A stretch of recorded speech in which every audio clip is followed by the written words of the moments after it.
here today with Dustin Abbott of Thousand Word Images. We're going to learn a little bit about Dustin's journey in photography. Every journey has the beginning. So how and when did you start your adventure with photography, and what were your first steps? Well, there's kind of two things that I would point to, and the first of those was growing up. My dad was into photography to some extent. We traveled a fair bit, and as a part of that, it was back in the days of slides, and so one of our kind of family's main pastimes is that we would watch slides, we would watch photos, and so I think there was kind of an osmosis process where I absorbed photography, at least in the way that he did it at that point, and so it was an important part of that. Then going back about 12, 13 years ago, I got a position with our religious organization, and part of that was media oriented. And so I started taking pictures, just kind of documenting events, and the bug caught me, and so took off from there. Did you know from the moment you've taken your first picture what kind of photography that you like best and what's right for you? And what you like to capture the most and why, and what inspires you the most?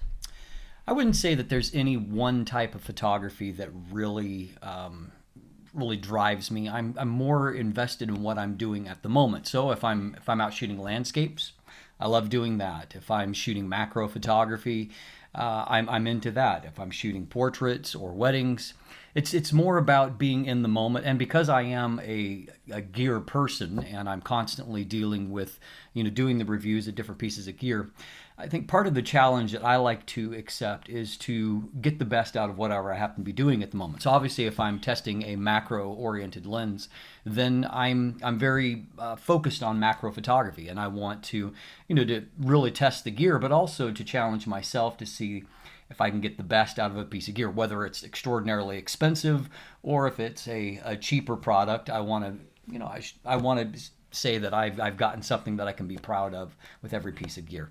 And so whatever I'm happy to do at the moment, that's what I'm into, I'm oriented on. What's your most memorable and the most exciting experience related to photography that helped you in understanding what photography is to you personally?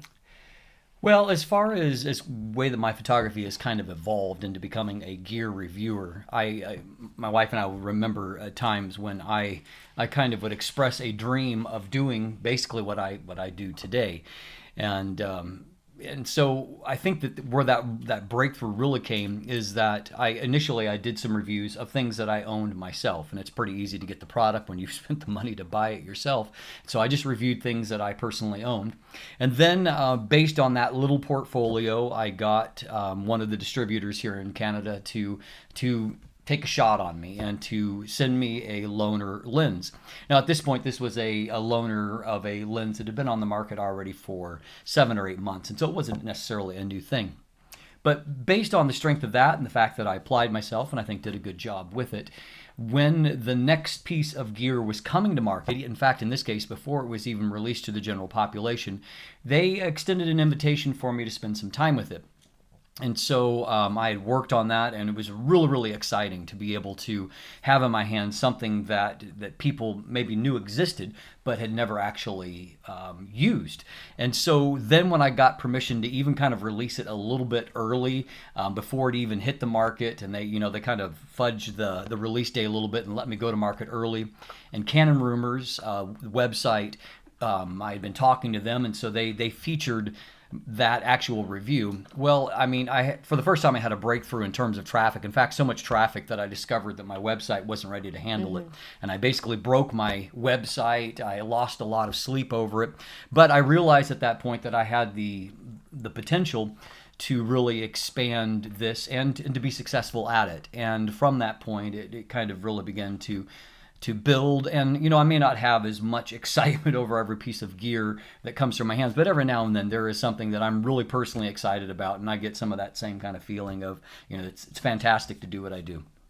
Can you remember any moment when you noticed the biggest change or improvement in your photos? Like, what helped you with that? wasn't really any, I wouldn't say a particular moment, but the one thing that I did that I've recommended to a lot of photographers since, and that is to look at a lot of photos, particularly those from people whose work you admire. And I am a firm believer that as you look at good work, it subconsciously influences you yourself. Not that you should become an imitator of someone else, but I think that if you start to understand what works in photography and what doesn't. There's a big difference between what your eye sees and what a camera sees. And there's obviously huge strengths to what we see visually, but there are also techniques you can use in photography that can produce something that is really visually interesting that your eye cannot do.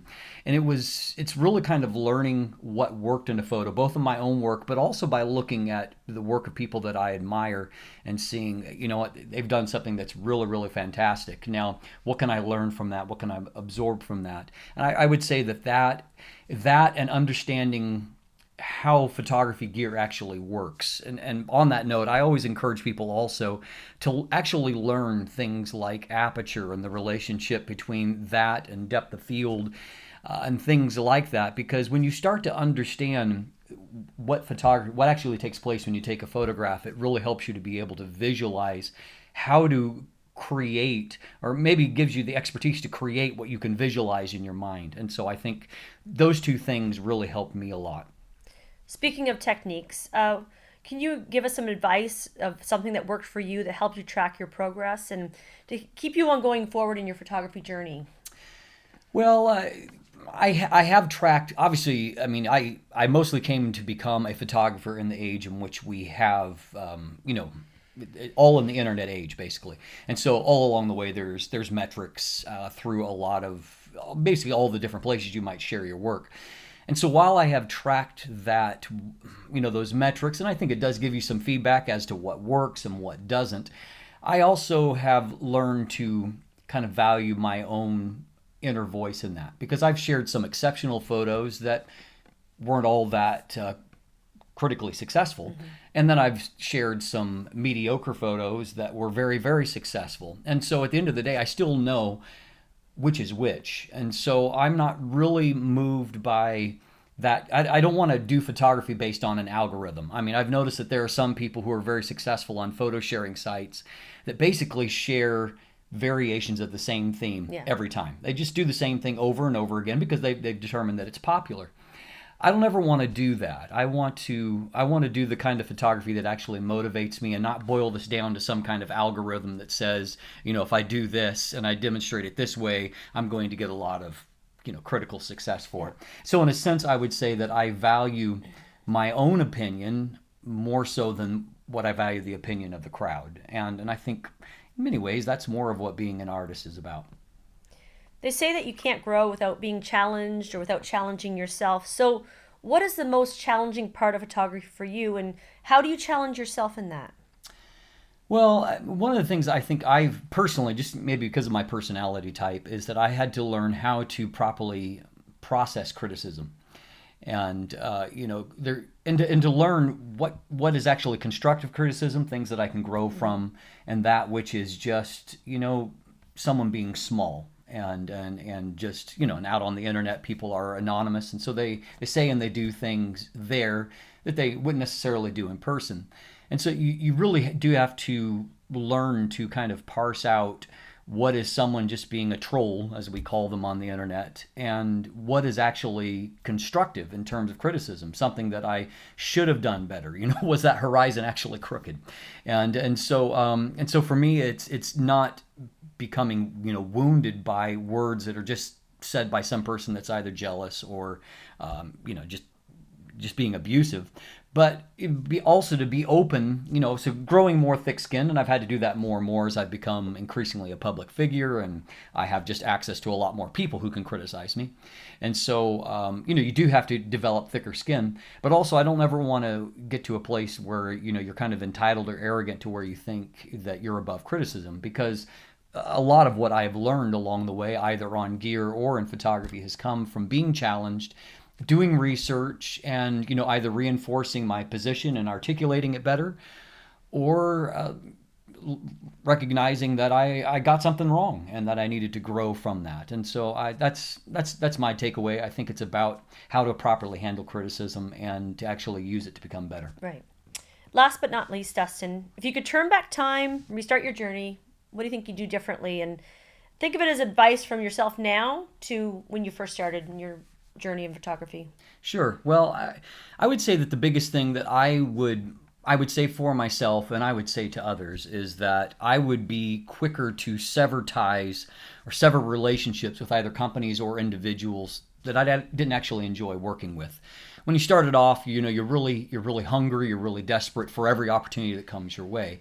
And so as a result, in some of the early years, I persisted in relationships that made me miserable. I mean, I felt like people were kind of taking advantage of me, or they were poor communicators, and so I would be frustrated because I would follow up on something they had asked for, and then I'd hear nothing from them. And so it was really liberating when I recognized one day, you know what? I can walk away from this relationship. I don't have to be in this relationship, and got over that fear that if I wasn't in these, either poor or abusive really relationships, that that I could have no success. And so I think if I could go back, I would prioritize doing business with, interacting with people that I actually enjoy. And I'm really thankful there's tons of people in the photography industry all around the world that I really, really enjoy doing business with, people that I have great relationships with, that I enjoy communicating with, that I, learn from and grow with. And I'm very thankful that I'm not doing business with anybody at the moment that I don't enjoy doing business with them. And I think that if I could go back and redo it, I'd make that my policy faster. Thank you for your time today, Dustin, and sharing your photography journey. So now, on the next interview, who would you like to see and learn about? Which photographer inspires you and we want to learn more about? Well, there's another Canadian photographer by the name of Megan Lorenz, and you can find her at @mlorenzphotography Photography on Instagram or www.mlorenzphotography.com. And what she does is she is a fantastic wildlife photographer. And here in Canada, which means that she's often out in harsh winter conditions, she gets fantastic wildlife shots. And she goes into a provincial park that's actually not far from where I live. And the reason why I really admire what she does is I could never do it. I do not have the patience to sit out in the blind and the cold for hours after hours just to nail that perfect shot. And she gets fantastic shots. And I say more power to her, because I would love to get the shot she does. I have zero interest in the process that I know it has to take for her to get that. And so I really admire what she does, because it is so different from what I do. I talked about, shooting in the moment. Well, her moment, she has to wait a long time for them to arrive. And I think that's pretty awesome. Thank you for sharing with us today, Dustin Abbott. Thank you.